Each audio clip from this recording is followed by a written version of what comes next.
Hi, it's 5:04 on July 6th, 2023. This is my second video today. So I started off by letting you know that the Supreme Court of Canada dismissed my application for leave to appeal.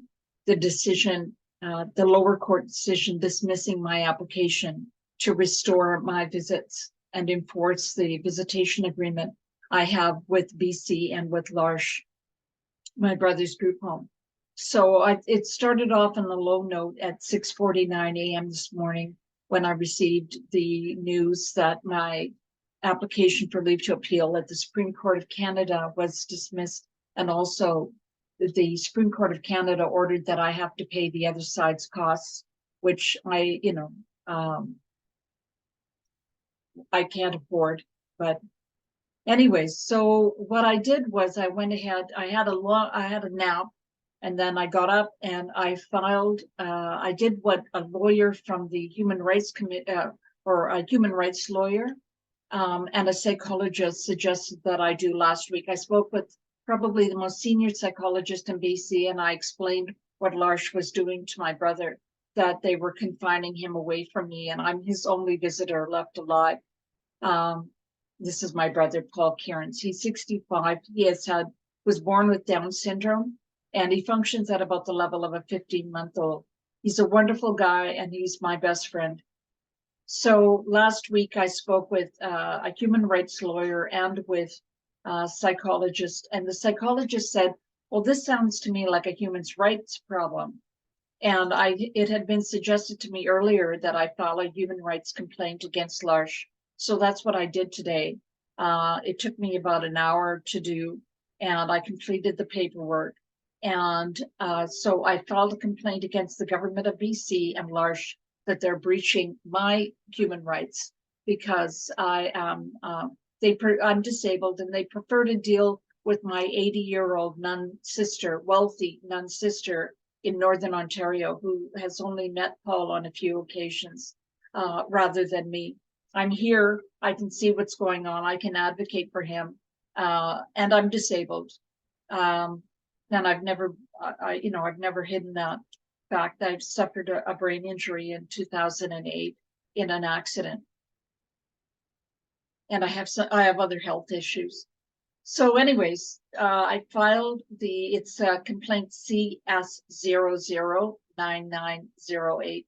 And then what I did was I sent a copy of the human rights complaint to every news outlet I could think of. So CBC, Global TV, CTV, the Canadian Press, the Vancouver Sun, the Vancouver Province, did I say Global TV? Anyways, so I've sent out a news release, a news flash, basically letting them know that a human rights complaint has been filed against BC and L'Arche.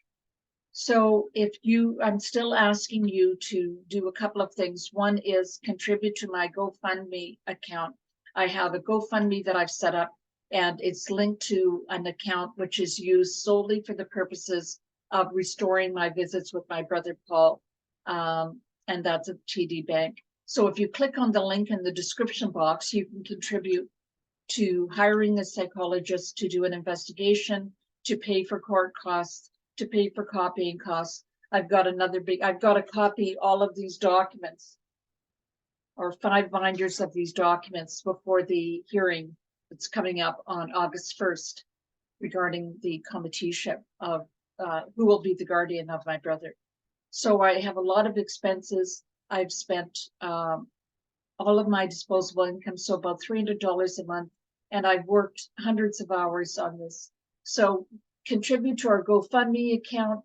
Just show them that you're not going to have your tax dollars used to confine and isolate a disabled person. Send an email to the bureaucrats that I've listed in the description box. And I should note that I sent notice of the human rights complaint to my MLA, my member of the British Columbia Legislature, Selena Robinson, and to my member of Parliament, Bonita Zerillo, and they have both blocked my email account. So whenever I try and communicate with them, my emails are rejected. They're bounced back to me. So just so you know, and nothing that I've done or said with them would be objectionable or anything that you would want to block. So I am their constituent, and they just live around. Their offices are just across the street from me here in Coquitlam. So I don't know what I'm going to do. I might get a billboard and stand in front of their offices. But please consider help. I need your help. I'm down, but I'm not out. I'm up for the count again. I'm pursuing the human rights complaint and also to be appointed Paul's guardian. So thank you everybody for watching. Paul, I'm sorry we didn't have a visit today. I've got a huge big bag of books to read to you and lots of art supplies and puzzles. I hope to see you soon, baby. I'm doing everything that I can under the sun to restore our visits, and I'll see you soon.